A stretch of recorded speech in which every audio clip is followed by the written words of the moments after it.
বিজ্ঞান সমস্ত সত্যকে, বস্তুকে আবিষ্কার করে, ভেঙে চুরে তার একেবারে গভীরে যায়, করে তাকে সাজায়, তাকে একটা স্ট্রাকচার, সেই স্ট্রাকচার থেকে একটা অর্থ বের, ওই অর্থে পৌঁছয় সায়েন্স। এইটা বিজ্ঞানের চূড়ান্ত তত্ত্ব। প্রত্যেকটা তার সমস্ত উপাদানগুলোকে আলাদা আলাদা করে ভেঙে বের করে, করে তাকে সাজায়, তাকে রিকনস্ট্রাক্ট করে, তাকে স্ট্রাকচার। এইটাকে সায়েন্সে, বিজ্ঞানের একেবারে, এবং সেইটা চিহ্নিত হয় যখন নন্দিনী বলে যে বিপুল শক্তি দিয়ে এই নানা উপাদানকে অনায়াসে সেইগুলোকে নিয়ে চূড়ো করে সাজাচ্ছে, তাকে একটা কাঠামো দিচ্ছে, যার একটা চূড়ো আছে, যার একটা অবলম্বন আছে, যার একটা দিক আছে। এইটা তো বিজ্ঞান। তবু বলি, সোনার পিণ্ড কি তোমার ওই হাতের আশ্চর্য ছন্দে সাড়া দেয়? কিন্তু সোনা নিয়ে, টাকা নিয়ে, অর্থ নিয়ে তুমি কি করবে? সোনার পিণ্ড নিয়ে তোমার কিছু করার আছে, কিন্তু তুমি এই সমস্ত কিছুতে করছো কিছু মানুষের হাতে, যাতে আরো সোনার পিণ্ড জমা। এটাকে বিজ্ঞানের কাজ। সোনার পিণ্ড নিয়ে তুমি কি করবে? কেন? রাজা বল, পৃথিবীর এই মরা ধন দিন রাত নাড়াচাড়া করতে তোমার ভয় হয় না? তার ভয় কিছু।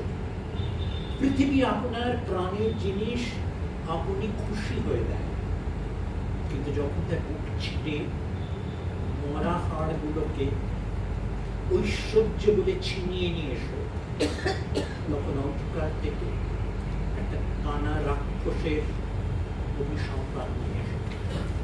দেখছো এখানে সবাই যেন কেমন রেখে আছে, কিংবা সন্দেহ করছে, কিংবা ভয় পাচ্ছে। অভিসম্পাদ, হ্যাঁ, কোনক্ষণই কারাগারের অভিসম্পাদ, কারাগার। আবার মনে করে দেখুন ওই কবিতা, স্বার্থে স্বার্থে বেঁধেছে সন্ধ্যা, লোভে লোভে বেঁধেছে। এইটা হচ্ছে পুঁজিবাদী ক্ষমতা রাষ্ট্র ব্যবস্থার লক্ষ্য। সেইটাকে সেবা করছে, সেটাকে চালনা করতে সাহায্য করছে এবং সেই জন্য বিজ্ঞানের কৌশল। রাজা বলে সাপের কথা জানি, জানি যে আমরা শক্তি নিয়ে আসি। আমার শক্তি, আমার শক্তিতে তুমি খুশি নাও বললি? ভারী খুশি না। তাই তো বলছি, আলোতে বেরিয়ে এসো, মাটির উপর পাতা, পৃথিবী খুশি হল। এইখানেই বিরোধ। এটা আরো আগে নিয়ে এসেছে, যেখানে অধ্যাপকের সঙ্গে নন্দিনীর কথা, ঈশ্বরের দৃশ্যটা আমি পড়ে শুনিয়েছি। তারপরে অধ্যাপক আসে, আদিতে সমস্ত ভাষ্য অধ্যাপক দিয়ে শুরু। অধ্যাপকের অংশটা একটু করি। অধ্যাপক বলে, ক্ষণে ক্ষণে অমন চমক দিয়ে চলে যাও না, যখন মনটাকে নাড়া দিয়েই যাও, তখন না হয় সাড়া দিয়েই বা কেন, একটু দাঁড়া, দুটো কথা বলি। নন্দিনী বলে, আমাকে তোমার কিসের দরকার? দরকারের কথা যদি বললে, ওই চেয়ে দেখো, আমাদের এই ব্যবস্থাটাকে কিন্তু শাসন করছে দরকার, প্রয়োজন। কি আমার কাজে না, কি আমি খাটাতে পারবো না, সেই রীতি ধরেই তো এই সমাজটা চলে। আমাদের খোদাই করে দল পৃথিবী বুক ছেড়ে দরকারের বোঝা মাথায় কীটের মতো সুরঙ্গর ভেতর থেকে উঠে আসছে। এই যক্ষপুরে আমাদের যা কিছু ধন, সবাই ধুলোর নারীর ধন, সোনা, মাটি থেকে আমরা খুঁড়ে বার করে। রবীন্দ্রনাথ প্রথমে নাম দিয়েছেন যক্ষপুর। যক্ষপুরের সঙ্গে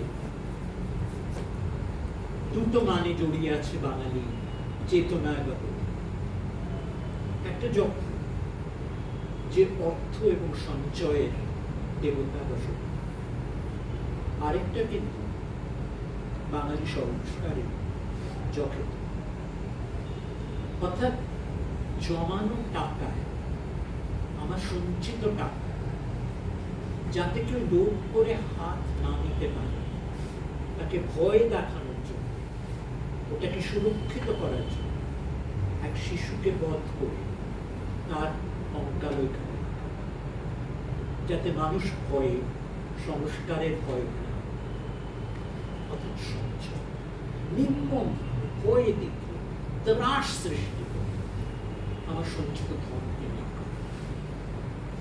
তাই যক্ষপুরী, রবীন্দ্রনাথের যক্ষপুরীতে যক্ষ এবং যক্ষের জগ এই দুটো মিলে থাকে। সঞ্চয়কে আঁকড়ে রাখা, অধিকার, আরো জমা, আরো লুট করে এবং সেখান থেকে শক্তি এবং তাকে লালন করবে, পোষণ করবে বিজ্ঞান রাজা।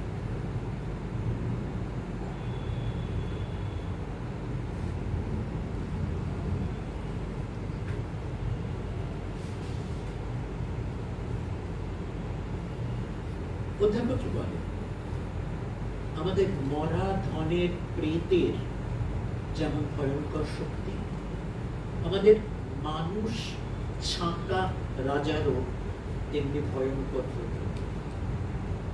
বিজ্ঞানী তো মানুষকে ছেঁকে মানুষের ভেতরে কি আছে সেটাকে বের করার চেষ্টা, জানার চেষ্টা। বারবার কিন্তু রবীন্দ্রনাথের ইঙ্গিতটা চোখ, মানুষ ছাঁকা, চূড়ো তৈরি করে, যাবতীয়। নন্দিনীকে একটা সময় বলে, একটু পরে রাজা বলে,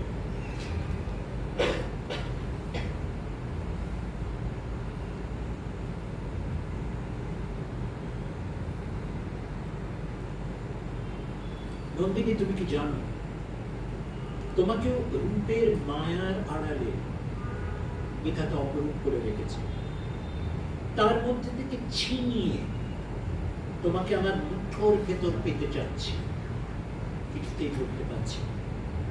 আমি তোমাকে উল্টিয়ে পাল্টিয়ে দেখতে চাই, না পারি তো ভেঙে চুরে করতে চাই। আমাকে জানতে, তোমার শক্তি, তোমার ক্ষমতা, তোমার রূপ, তার উৎসে সূত্র, এইটা বিজ্ঞানের নির্মম বিশ্লেষণের জ্ঞানের দোষ, এবং সেইটা কোথাও তাকে প্রায় একটা অমানুষ করে তুলতে পারে। সেইখানে কিন্তু সম্ভব। এবং একটা খুব সুন্দর কথা অধ্যাপক বলেন শুরুতে, যেটা প্রায় পুরো নাটককে চিহ্নিত করে।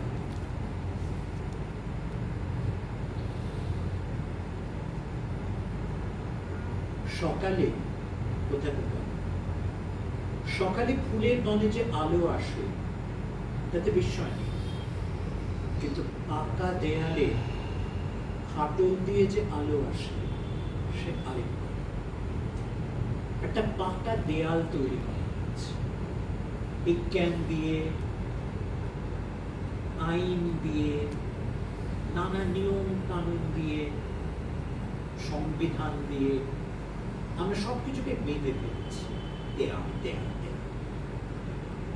তার মধ্যে দিয়ে যদি একটা আলো হঠাৎ চিনতে বেঁধে আসে, তখন প্রশ্ন, আলো হচ্ছে প্রশ্নের জানবার আগে চোখটা খুলে দেয়, দেয়ালগুলোকে আলগা করে দেয়। তবে সেই আলোটাকে আমি চিনতে চাই।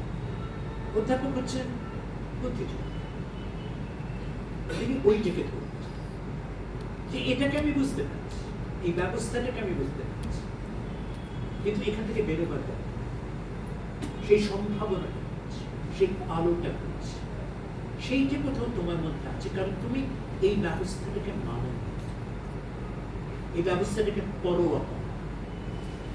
সেই শক্তিটা কোথা থেকে আসে, সেইটা তোমার ওই দেয়ালের ফাটল বা ভেঙে বের করে আসে। নন্দিনী বলেন, আমি অবাক হয়ে দেখছি সমস্ত শহর মাটির তলাটার মধ্যে মাথা ঢুকিয়ে দিয়ে অন্ধকার হাত ধরে বেড়াচ্ছে। পাতালে সুগন্ধ হতে তোমরা চক্ষের ধন বের করে আনছো। সে জনের যুগের মরা ধন, পৃথিবী তাকে কবর দিয়ে রেখেছিল। অধ্যাপক বলেন খুব স্পষ্ট, আমরা সেই মরা ধনের সব সাধনা করি, তার প্রেতকে বশ করতে চাই। ওই ধন, টাকা, তার মধ্যে যে শক্তি আছে, তার প্রেত, তার ভেতরে গভীর যে শক্তি, সেইটাকে বশ করতে চাই।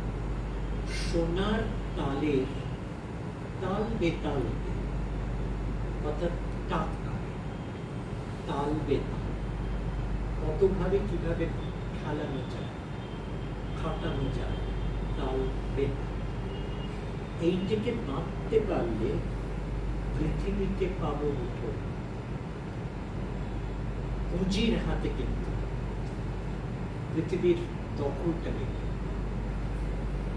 সেই সাধনাটা আমাদের পুরো ব্যবস্থাটা ঠিক একেবারে নাটকের শুরুতে কিন্তু অধ্যাপক এটা ছিল, এবং এইটা আস্তে আস্তে পুরো নাটক ধরে প্রকাশ পেতে থাকে। শব্দার্থের ক্ষমতার আস্ফালন ব্যবস্থা,